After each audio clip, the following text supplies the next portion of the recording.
किसी की आयु 75 वर्षों की पूर्ण हो गई, कदाचित उसने एक वर्ष में 10 ही स्वप्न देखा हो, तो 75 वर्षों की आयु में 750 स्वप्न उसके नष्ट हो गए।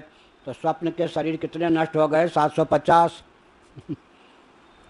लेकिन अपना नाश तो वो नहीं मानता, तो सिद्ध हो गया ना कि देह के नाश से जीव का नाश नहीं होता। और शरीर की संख्या कितनी हो गई? 750। अपनी संख्या एक मानता है, तो यह भी सिद्ध हो गया कि शरीर के भेद से जीव में भेद की प्राप्ति नहीं हुई।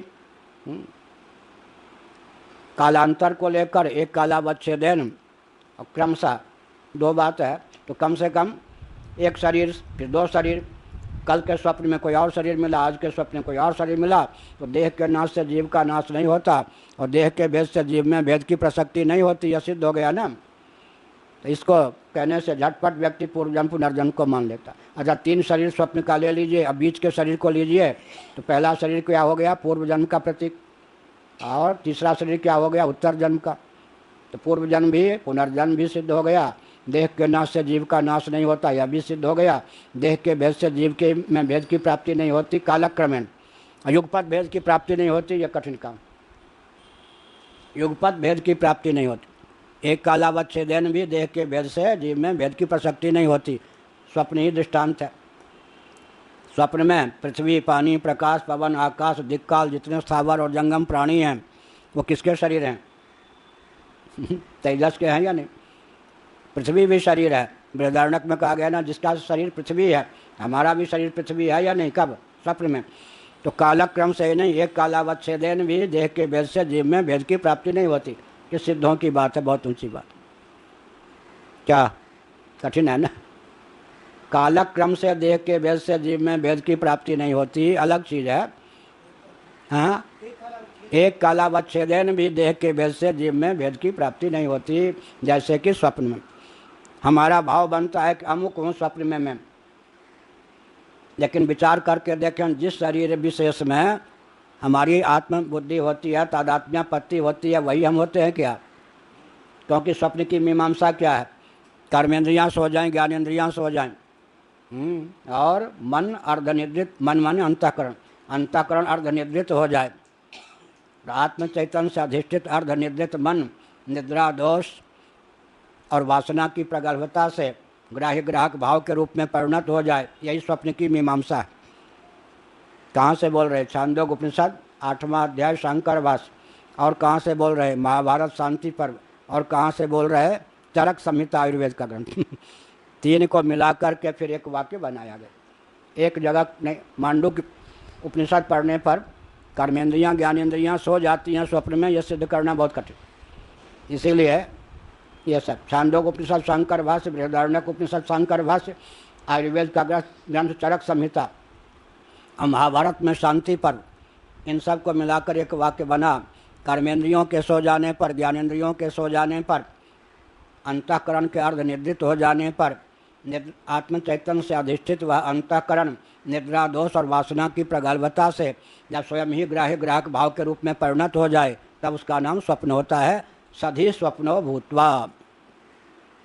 वहाँ बुद्धि अत्रायम पुरुषः स्वयं ज्योतिर्भवति, अर्थात बुद्धि भी बुद्ध करण के रूप में शेष नहीं रहती। करण भी प्रातिभाषिक है, बुद्धि माने अंतःकरण भी स्वप्न प्रपंच के रूप में ग्राह्य ग्राहक भाव के रूप में परिणत हो जाती है बुद्धि भी। तब क्या है? अधिदैव से भी प्रकाशित स्वप्न नहीं होता, आत्म चैतन्य से ही प्रकाशित होता है। इसलिए स्वप्न की पूरी मीमांसा क्या हुई?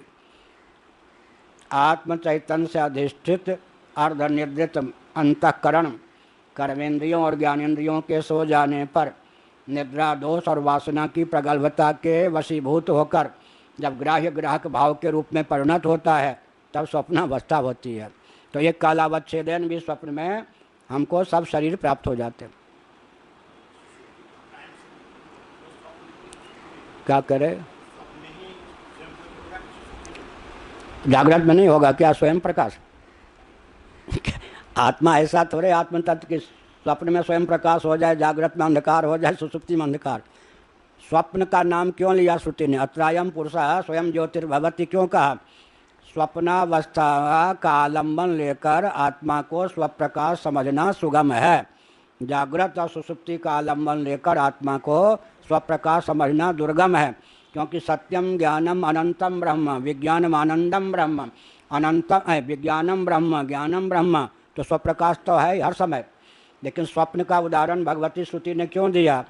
स्वप्न में नहीं, स्वप्न टूटने पर स्वप्न का आलंबन लेकर के हम आत्मा की स्वप्रकाशता का निर्णय सुगमता पूर्वक कर सकते हैं। यहाँ शामिल बाजा है, शामिल बाजा मालूम है? अरुखावादी दृष्टांत है। एक था बचवा, जैसे कर्मकांडी होते हैं ना, अब जिसको प्रशिक्षण देना है घर के बच्चा, उसको भी ले जाते हो तो वैदिक अभी बनेगा नहीं, बना नहीं है, लेकिन वो देखेगा तब तो देखेगा कर्मकांड कैसे होता है। और सब जानते हैं कि अभी ये सीखने के लिए लाया गया, उसको भी कुछ दक्षिणा आदि देते हैं। तो 9 तो थे सचमुच में वाद्य बाजक बजाने वाले, तरह तरह के बाजक।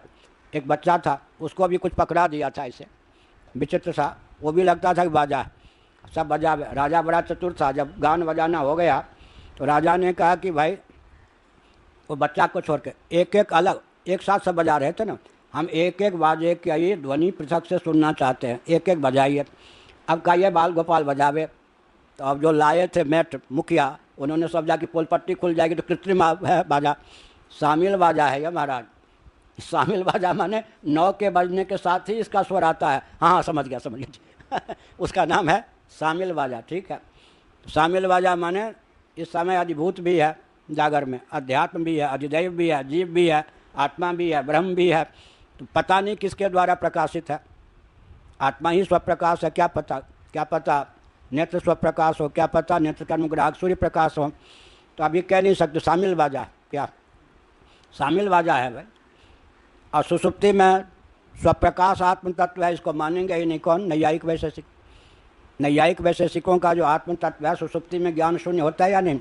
आत्म मन संयोग से जो ज्ञान प्राप्त होता है, प्रारब्ध निमित्तक आत्म मन संयोग है, प्रारब्ध टूट गया, थोड़ी समय के लिए शांत हो गया, ग्राह्य ग्राहक भाव को दिखाने वाला प्रारब्ध, पूरा प्रारब्ध टूट जाए तो मर ही जाए आदमी, ग्राह्य ग्राहक भाव को दिखाने वाला प्रारब्ध शिथिल पड़ गया, तो प्रारब्ध निमित्तक आत्म मन संयोग भी कट गया। तो आत्मा तो उनके यहाँ क्या हुआ? अपने आप में तो जड़ है, आत्म तत्व अचित है ना उनके यहाँ।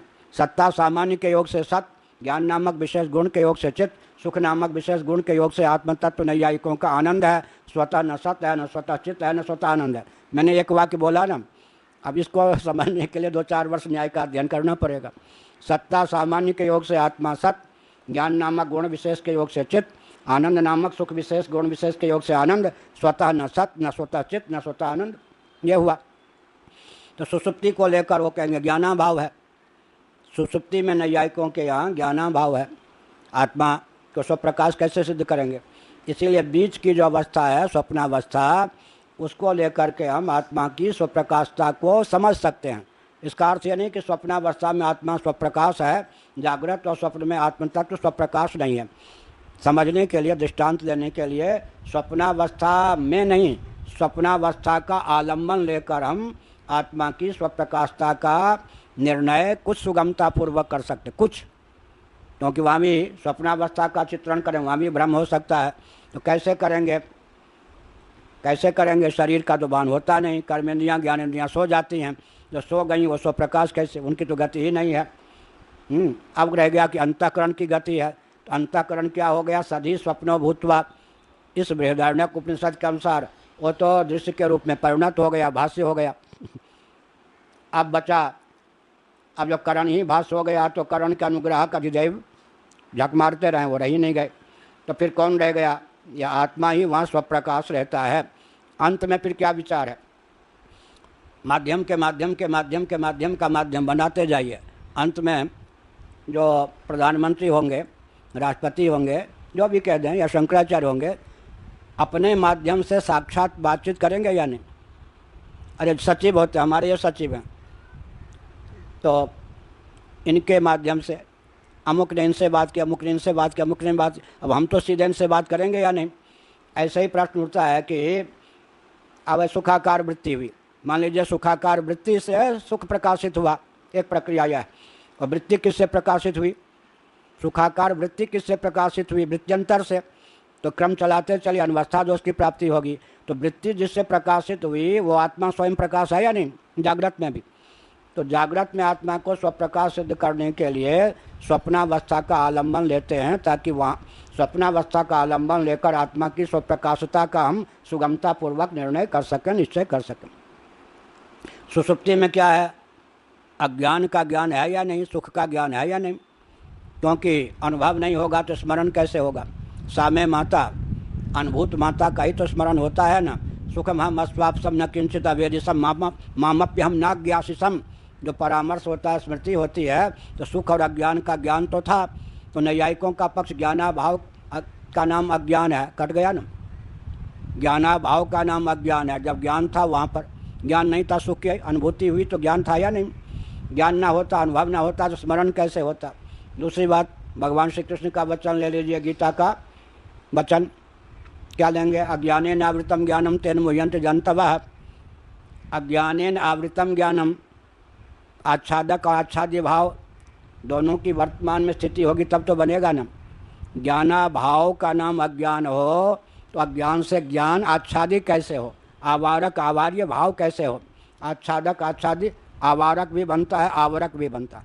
आवारक कोई व्याकरण प्रयोग करते हैं, आवारक और आवरक प्रचलित है। आच्छादक हमारे पूज्य गुरुदेव ने बताया, अज्ञानेन आवृतम ज्ञानम, न्याय दर्शन का खंडन हो गया। गीता में भगवान ने किस दर्शन का कैसे चुटकी बजा के खंडन कर दिया, वो अलग विषय है। अगर ज्ञानाभाव का नाम अज्ञान हो तो अपने अभाव से कोई भाव आच्छादित कैसे होगा? ज्ञान का अभाव होगा तो अभाव अपने ज्ञान का आच्छादक कैसे होगा? एक कालावच्छेदन दोनों की स्थिति होगी तब तो अज्ञान ज्ञान का आच्छादक होगा या नहीं होगा। तो इससे हो गया कि स्वप्न में आत्मा को स्वप्रकाश सिद्ध करना सुगम है।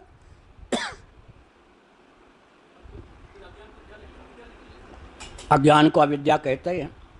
ज्ञान और विद्या पर्यायवाचक है, तो अज्ञान और अविद्या पर्यायवाचक।